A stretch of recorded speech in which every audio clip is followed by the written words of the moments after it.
Let's start with the Pledge of Allegiance. I pledge allegiance to the flag of the United States of America and to the republic for which it stands, one nation, under God, indivisible, with liberty and justice for all.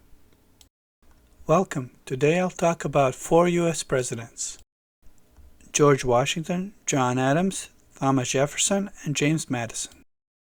George Washington was the first U.S. president. He served from 1789 until 1797. Born in 1732 into a Virginia planter family, he learned the morals, manners, and body of knowledge requisite for an 18th century Virginia gentleman. He pursued two intertwined interests: military arts and Western expansion. He was instrumental in the steps leading to the Constitutional Convention at Philadelphia in 1787. When the new Constitution was ratified, the Electoral College unanimously elected Washington president. Washington enjoyed less than 3 years of retirement at Mount Vernon, for he died of a throat infection December 14, 1799. For months, the nation mourned him.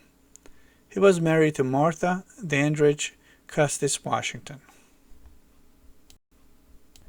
John Adams was the second U.S. president. He served from 1797 to 1801.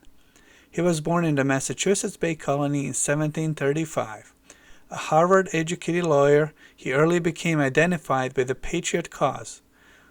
A delegate to the First and Second Continental Congresses, he led in the movement for independence. Adams' 2 terms as vice president were frustrating experiences for a man of his vigor, intellect, and vanity. He complained to his wife Abigail, "My country has in its wisdom contrived for me the most insignificant office that ever the invention of man contrived or his imagination conceived." When Adams became president, the war between the French and British was causing great difficulties for the United States on the high seas and intense partisanship among contending factions within the nation. His political life before and during the presidency was labeled by his peace efforts and war with France. Adams retired to his farm in Quincy. Here he penned his elaborate letters to Thomas Jefferson. Here on July 4, 1826, he whispered his last words. Thomas Jefferson survives, but Jefferson had died at Monticello a few hours earlier. He was married to Abigail Smith Adams. Thomas Jefferson was the third U.S. president. He served from 1801 until 1809. This powerful advocate of liberty was born in 1743 in Albemarle County, Virginia, inheriting from his father, a planter and surveyor, some 5,000 acres of land, and from his mother, Randolph, high social standing. He studied at the College of William and Mary, then read law. In 1772 he married Martha Wales Skelton, a widow, and took her to live in his partly constructed mountaintop home, Monticello. As a silent member of the Congress, Jefferson at 33 drafted the Declaration of Independence. In years following, he labored to make its words a reality in Virginia. Most notably, he wrote a bill establishing religious freedom enacted in 1786. Jefferson succeeded Benjamin Franklin as minister to France in 1785. His sympathy for the French Revolution led him into conflict with Alexander Hamilton when Jefferson was Secretary of State in President Washington's cabinet. He resigned in 1793. When Jefferson assumed the presidency, the crisis in France had passed. He slashed Army and Navy expenditures, cut the budget, eliminated tax on whiskey, so unpopular in the West, yet reduced the national debt by a third. Although the Constitution made no provision for the acquisition of new land, Jefferson suppressed his qualms over constitutionality when he had the opportunity to acquire the Louisiana Territory from Napoleon in 1803. He died on July 4, 1826. James Madison was the fourth U.S. president. He served from 1809 until 1817. Born in 1751, Madison was brought up in Orange County, Virginia, and attended Princeton, then called the College of New Jersey. A student of history and government, well-read in law, he participated in the framing of the Virginia Constitution in 1776, served in the Continental Congress, and was a leader in the Virginia Assembly. Madison made a major contribution to the ratification of the Constitution by writing with Alexander Hamilton and John Jay the Federalist Essays. In later years, when he was referred to as the father of the Constitution, Madison protested that the document was not the offspring of a single brain, but the work of many heads and many hands. During the first year of Madison's administration, the United States prohibited trade with both Britain and France. Then in May 1810, Congress authorized trade with both, directing the President, if either would accept America's view of neutral rights, to forbid trade with the other nation. In retirement in Montpelier, his estate in Orange County, Virginia, Madison spoke out against the disruptive states' rights influences that by the 1830s threatened to shatter the federal union. In a note opened after his death in 1836, he stated, "The advice nearest to my heart and deepest in my conviction is that the Union of the States be cherished and perpetuated." He was married to Dolly Payne Todd Madison. Thank you for watching. See you in the next episode. Prezi signing out. Bye. George Washington, I know, has often been mentioned as a leading proponent of growing hemp. So this is hemp fiber. Washington is growing that here at Mount Vernon. George Washington was the colony's largest producer of hemp. Do you think George Washington would have obeyed a law against marijuana? He fought and won our revolution over taxes. Until we legalize marijuana, justice demands we break the unjust prohibition.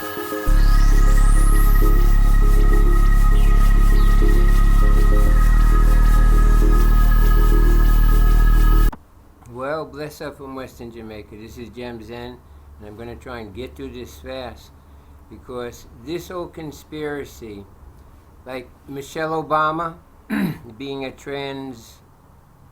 I guess she's a transvestite or transsexual, I'm not sure, but a tranny, and this whole conspiracy about these secret societies with George Washington, this Freemason, no children.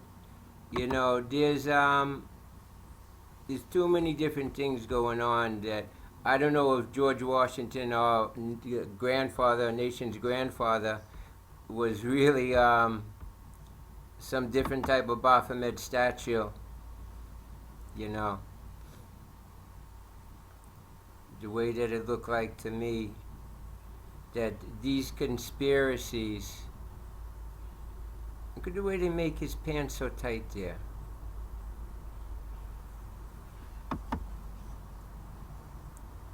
And look at this. Look at that. They're not trying to show us something here.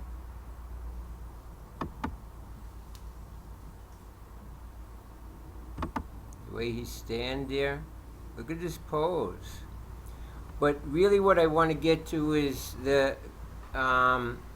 what I believe some traces of the Australian COINTEL. Okay, like I see them work in the Flat Earth Society, the Flat Earth thing, and the recent show with John LeBon had this youth on Stars Our Souls talking. So I start to look him up and see like what's his background and see if anything looks strange.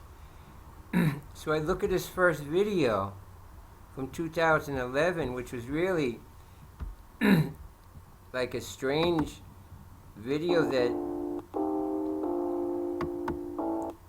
you know, it shows this shadow. I don't know if this is a premonition of the flat earth, his what he's supposed to be doing, because the comments here, he gets a comment from Jungle Surfer, great work, 4 years ago. In this video, I don't understand. It seemed really strange. And I see Stars Ourselves likes to be called Your Majesty. That's his channel name on a YouTube username, I mean. But this is what really got me. Stars Ourselves leaves this comment, Clive, you beauty, thank you. And I try and find out what that means. And Clive, you beauty was a YouTube channel. Where are we?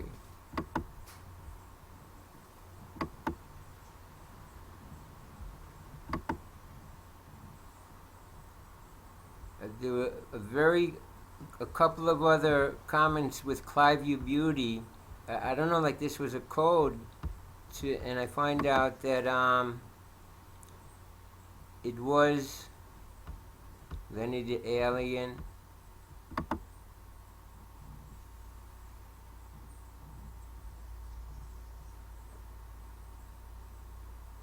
Just a couple of references. And then I find out Clive Palmer, okay, who's like this big, rich Illuminati in Australia, had it as a YouTube account at one point. Okay? You can see it appear down there. Okay, this is it, doesn't exist anymore. And this guy, I looked him up, and he's a very big Illuminati, like owns, you know, has $1 billion worth of net worth, owns a football team here, which is top, these things are top Freemason events. And here he's going to rebuild a Titanic version. So you know this guy is top Illuminati. Found it just really interesting to search down when these references were made, because this guy Clive Palmer is obviously a high part of the shadow government in Australia. And there was, this is what came out interesting here, in that Your Majesty, aka Stars Are Souls, when he first put up his YouTube account, went on the track of Nukes Don't Exist and uploaded a video which he has since deleted. Okay, and which you now see Jungle Surfer running the story on. This is 4 years later. That video, this video here is not available. QRK. So it's gone. And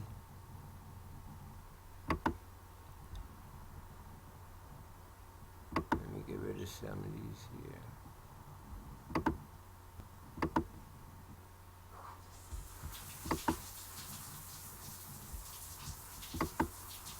If you look at Stars Are Souls video catalog here, he has these two funny little videos 4 and 2 years ago, and then you see him start with Flat Earth.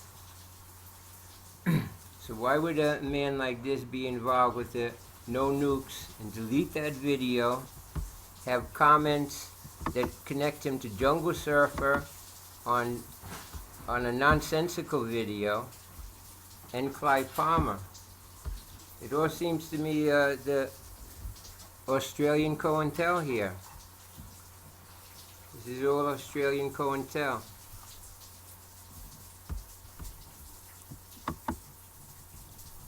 And to tell you the truth, they're very closely related to the Canadian COINTEL.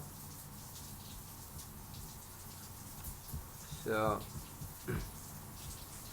you can make your mind up about George Washington and why he looks so funny in some of these pictures and statues. Okay? And if he really was our first queen here, because he certainly looks like a queen there.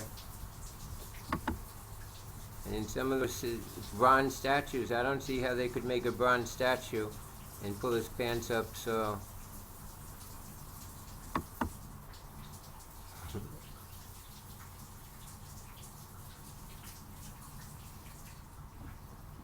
But anyways, you do your own searching on George and figure out about Obama and Michelle Obama and see if George was really our first queen, if George was really not our granny but a tranny. This is Gems in.